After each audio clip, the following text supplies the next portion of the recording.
శ్రీ గురుభ్యో నమః. అందరికీ నమస్కారం. నా పేరు పల్లా సాయి కుమార్ శర్మ. మీ కొరకు శ్రావణ శుక్ల సప్తమి బుధవారం ఈ మూడు విశేషాలు కలిగినటువంటి పవిత్రమైనటువంటి రోజులో చాలా అరుదుగా వచ్చేటటువంటి ఈ పవిత్రమైనటువంటి రోజును మనం ఏం చేయాలి, ఎలాంటి పూజలు చేయాలి, ఏం పూజ చేస్తే మంచి ఫలితాలు వస్తాయి, విద్యార్థులకు మంచి విద్యాబుద్ధులు ఏ విధంగా అబ్బుతాయి, బుధగ్రహ దోషాలు బుధవారంతో కలిసి రావడం వల్ల ఎలా తొలగుతాయి, ఈ యొక్క బుధుడికి అధిపతి అయినటువంటి విష్ణుమూర్తి పూజను ఏ విధంగా చేస్తే మనకు బుధగ్రహ అనుగ్రహం లభిస్తుంది, సప్తమి తిథిని సూర్యతిథి అని కూడా అంటారు, బుధవారాన్ని సౌమ్యవారం అని కూడా అంటారు. కాబట్టి ఇక్కడ సూర్యుడు, బుధవారము, విష్ణుమూర్తి, లక్ష్మీదేవి మాసము, శ్రావణ మాసము, సూర్యానుగ్రహం, బుధానుగ్రహం గురించి ఈరోజు మనం ఏం చేసుకుంటే అద్భుతమైనటువంటి ఫలితాలు లభిస్తాయి తెలుసుకుందాం. మీకందరికీ ఈ వీడియో నచ్చుతుందని ఆశిస్తున్నా. నచ్చితే మీ మిత్రులకు, బంధువులకు షేర్ చేయండి, ఒక లైక్ ఇవ్వండి. మీరు లైక్ చేయడం ద్వారా మరికొంతమందికి మంచి మంచి విషయాలు తెలుసుకునే అవకాశం లభిస్తుంది.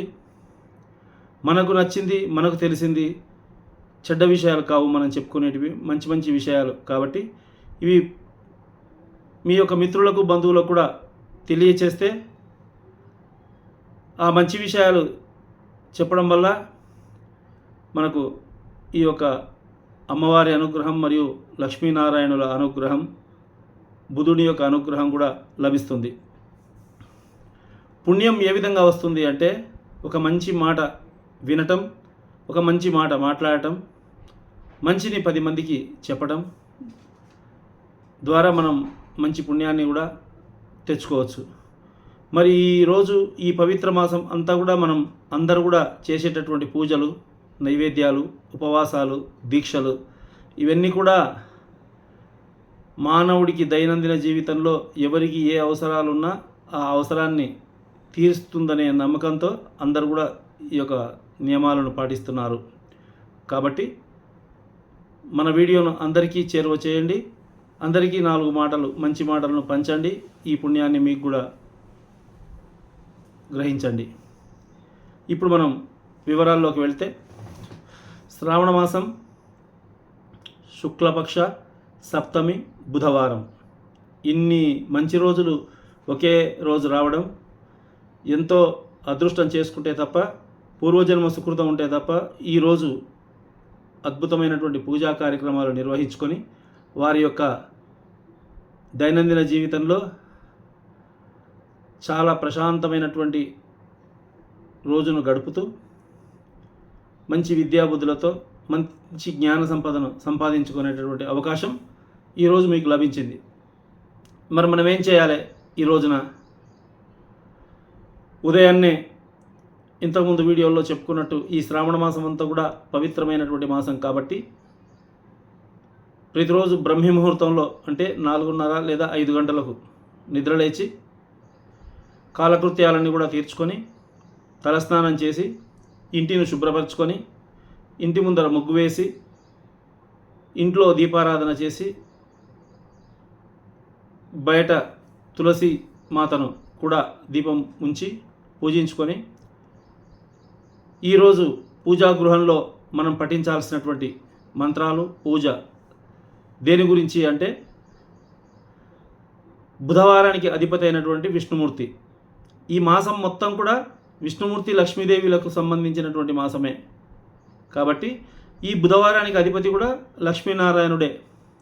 కాబట్టి లక్ష్మీదేవిని వెంకటేశ్వర స్వామి లేదా విష్ణుమూర్తి లేదా రాముడు, నరసింహస్వామి ఏ అవతారంలో ఉన్న విష్ణు అవతారం, ఆ విష్ణుమూర్తిని మనం పూజించుకొని తులసి దళాలతో మంచి సువాసన కలిగినటువంటి పువ్వులతో పూజించుకొని, అట్లాగే ఈరోజు బుధవారానికి ఇంకొక అధిపతి కూడా ఉన్నాడు, గణపతి.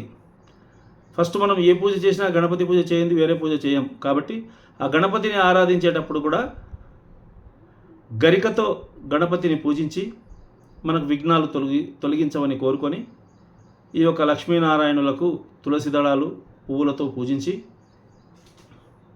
సూర్యోదయంలోపు ఈ యొక్క పూజా కార్యక్రమాన్ని పూర్తి చేసుకొని కరెక్టు సూర్యోదయం సమయంలో ఒక రాగి చెంబులో నీరు తీసుకొని మనం పూజ కొరకు కలశ పూజ ఏ విధంగా గంధం, పసుపు, కుంకుమ, అక్షతలు వేసి పూజిస్తామో అలా కలశ పూజ చేసుకొని ఆ కలశంలో ఉన్నటువంటి నీటిని ఎర్రటి అక్షతలు, పసుపు, కుంకుమ వేసి ఆరు బయట సూర్యునికి నమస్కారం చేస్తూ సూర్యునికి అర్ఘ్య రూపంలో అక్షతలు, ఎర్రటి పువ్వులు, పసుపు, కుంకుమను అర్ఘ్యం ద్వారా వదలడం ద్వారా సూర్యుని యొక్క అనుగ్రహం లభిస్తుంది. అర్ఘ్యం తర్వాత సూర్యునికి నమస్కారం చేసి సూర్యమంత్రాలు వస్తే సూర్యమంత్రాలు చదువుకొని లేదా ఓం సూర్యాయ నమః అనే మంత్రాన్ని 108 సార్లు పఠించి వీలైతే ఓపిక ఉంటే ఆదిత్య హృదయాన్ని కూడా చదువుకొని ఈరోజు బుధవారం కాబట్టి బుధగ్రహానికి సంబంధించినటువంటి పనులే మనం చేయాలి.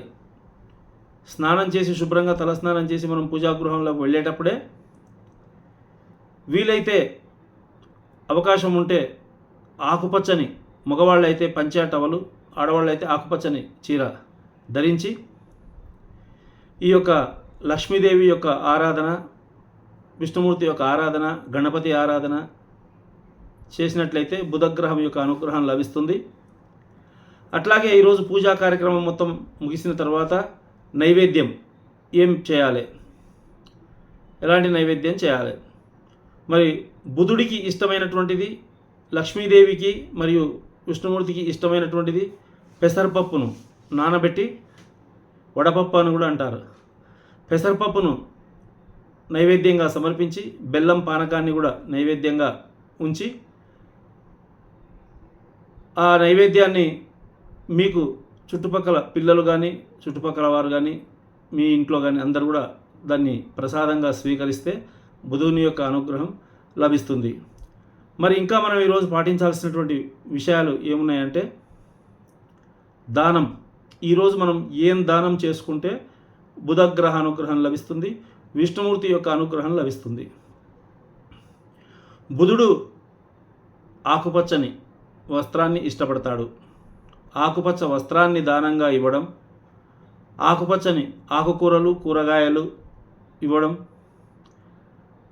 పెసర్లు లేదా పెసరపప్పును బ్రాహ్మణులకు దానంగా ఇవ్వడం లేదా పేదవారికి కూరగాయలను దానంగా ఇవ్వడం చేయడం ద్వారా బుధగ్రహ దోషాలు తొలగుతాయి. మరి బుధగ్రహ దోషాలు ఏ విధంగా ఉంటాయి, దాన్ని ఎలా తెలుసుకోవాలి అంటే ఒకటే, జాతకంలో బుధుని యొక్క అనుగ్రహం గ్రహం నీచస్థానంలో ఉంటే, బుధ మహర్దశ నడుస్తున్నా, బుధుడు అష్టమ స్థానంలో ఉన్న, బుధుడు అర్ధాష్టమంలో ఉన్న, రెండింట్లో ఉన్న, లగ్నంలో ఉన్న, మనకు బుధుడు నీచస్థానంలో ఉంటే బుధుడి యొక్క అనుగ్రహం ఉండదు. బుధానుగ్రహం ఉన్న వారి ఇళ్ళు ఎలా విధంగా ఉంటాయంటే రోజు లక్ష్మీనారాయణ స్వామి యొక్క పూజను చేయగలుగుతారు, వ్యాపారంలో అనుకోని లాభాలు గడిస్తుంటారు, విద్యార్థులు ఇంట్లో ఉన్నటువంటి పిల్లలు అద్భుతంగా చదువుకొని మంచి మార్కులు గడిస్తుంటారు, ఇంటి యజమాని మంచి వ్యాపారాలు చేస్తూ అనూహ్యంగా ధనాన్ని సంపాదిస్తూ ఉంటారు, వ్యాపారంలో ఎలాంటి నష్టాలు లేకుండా. ఈ బుధ మహర్దశ నడుస్తున్న, బుధుడు అనుకూలంగా ఉన్న గృహ నిర్మాణ యోగం కూడా ఈ మహర్దశలో ఉంటుంది. ఎప్పుడో ఎవరికో ఎక్కడో బాకీ ఇస్తే ఆ బాకీ తిరిగి రాక వదిలేసుకున్నటువంటి సమయాల్లో కూడా ఎన్నో ఏళ్ళు గడిచిపోయిన తర్వాత మీ అంతలకు మీకు బుధుడు అనుకూలంగా ఉంటే ఆ యొక్క పాత బాకీలు వసూలై మీ గృహం చెంతకు చేరతాయి. ఆ ఇల్లు ఇలా ప్రశాంతంగా గడిచిపోతుంటాయి. మరి దోషం ఉన్నటువంటి ఏ విధంగా చెడు ఫలితాలు ఉంటాయి బుధగ్రహం వల్ల అంటే, పిల్లలకు బుద్ధి మందగిస్తుంది, విద్య సరిగ్గా అబ్బదు, చెప్పినటువంటివి జ్ఞాపకం ఉండవు, ఉపాధ్యాయులు చెప్పినటువంటివి చదువుకుంటే అర్థం కాదు, జ్ఞాపకం ఉండదు, జ్ఞాపక శక్తిని కోల్పోవడం,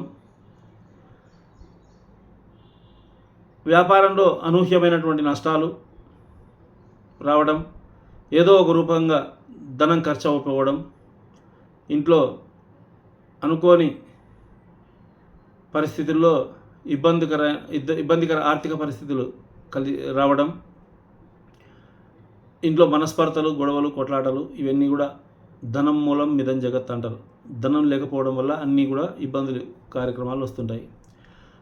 అలాగే బుధుడు మంచిగా ఉన్నంతసేపు ఏం కాదు, బుధుడు వక్రగతిన వచ్చిండు అంటే ఎంత మంచివాడైనా, ఎంత ఉన్నత స్థానంలో ఉన్నటువంటి వాడికైనా మనం చూస్తుంటాం, రోజు పేపర్లలో దాంట్లో చదువుతాం, గురువులే కీచకులైన వేళ అని మనం పేపర్లలో వార్తలు వింటున్నాం. ఈ మధ్య సోషల్ మీడియాలో కూడా గురువులు 40-50 సంవత్సరాల వయసు ఉంటారు, పిల్లలు 14-15 సంవత్సరాలు ఉంటారు. అలాంటి పిల్లల్ని గురువు ఏదో చేసిండు అని చెప్పని ఒక అపనిందలు మోయడం జరుగుతుంది. అతను ఎంతో పేరు గడించినటువంటి వాడు, పేరు ప్రఖ్యాతలు గడించి నీతికి, నిజాయితీకి, ఉత్తమ ఉపాధ్యాయ తత్వానికి పేరుగాంచినటువంటి వాడు. మరి ఇటువంటి పని ఎందుకు చేయాల్సి వచ్చింది అంటే, అప్పటి వరకు అదే క్షణంలో ఆ యొక్క బుధుడు అనుగ్రహం మంచిగా ఉండి బుధుడు నీచ స్థానంలోకి వెళ్ళిపోగానే అతనికి వక్రబుద్ధి ఏర్పడింది. ఆ వక్రబుద్ధి ఏర్పడటం, అక్కడ ఉన్నటువంటి ఆ అమ్మాయికి కూడా జాతకంలో అననుకూలత ఉండడం, ఈ రెండు ఒకసారి జరగడం వల్ల ఆ ఇద్దరికి కీడు జరిగింది. దానివల్ల అపనిందలు, పోలీస్ కేసులు, కోర్టు కేసులు ఇవన్నీ జరగడం వల్ల ఎంత నిజాయితీగా, నిబద్ధతగా పనిచేసినటువంటి వాడికి ఎట్లా ఉంటుందంటే సున్నిత మనస్తత్వం ఉంటుంది. అటువంటి వారు కూడా మనం ఈ మధ్య తరచుగా వింటుంటాం, ఆత్మహత్య చేసుకున్నారు, సూసైడ్ చేసుకున్నారు అని. అలాంటివి జరగడానికి కారణం ఏంటంటే, ఎప్పుడూ జీవితంలో జరగంది ఒకసారి తప్పు జరిగేసరికి అది భరించలేకపోవడం, ఆత్మహత్య ప్రయత్నానికి పూనుకోవడం, ఇలాంటివన్నీ కూడా ఈ యొక్క బుధ మహర్దశలో బుధుడు బాగలేనప్పుడు, బుధగ్రహం బాగలేనప్పుడు బుద్ధి వక్రీకరించి జరుగుతున్నటువంటివి. కాబట్టి ఇటువంటివి ఏవి మనకు జరగకూడదు అని మనం బుధుడిని ప్రార్థన చేసుకొని, బుధగ్రహానికి ఓం బుధాయ నమః అనే మంత్రాన్ని, లేదా బుధుడికి అధిపతి అయినటువంటి వెంకటేశ్వర స్వామి లేదా నరసింహస్వామి లేదా విష్ణుమూర్తి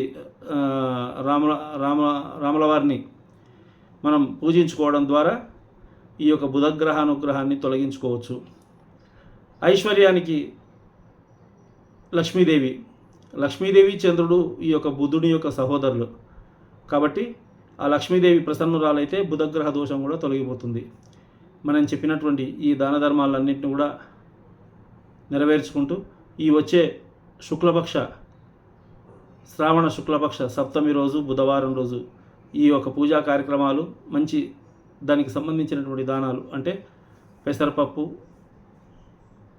ఆకుపచ్చని కూరగాయలు, ఆకుపచ్చని వస్త్రం, ఇటువంటివన్నీ కూడా వీలైనంత వరకు వీలైన వాళ్ళు దానంగా ఇవ్వడం ద్వారా బుధగ్రహానుగ్రహం పొంది మంచి ప్రశాంతమైనటువంటి జీవితం, ధనానికి లోటు లేకుండా మంచి బుద్ధి ప్రసాదించి విద్యార్థులు మంచి చదువు ఉన్నత స్థితికి చేరుకుంటారు.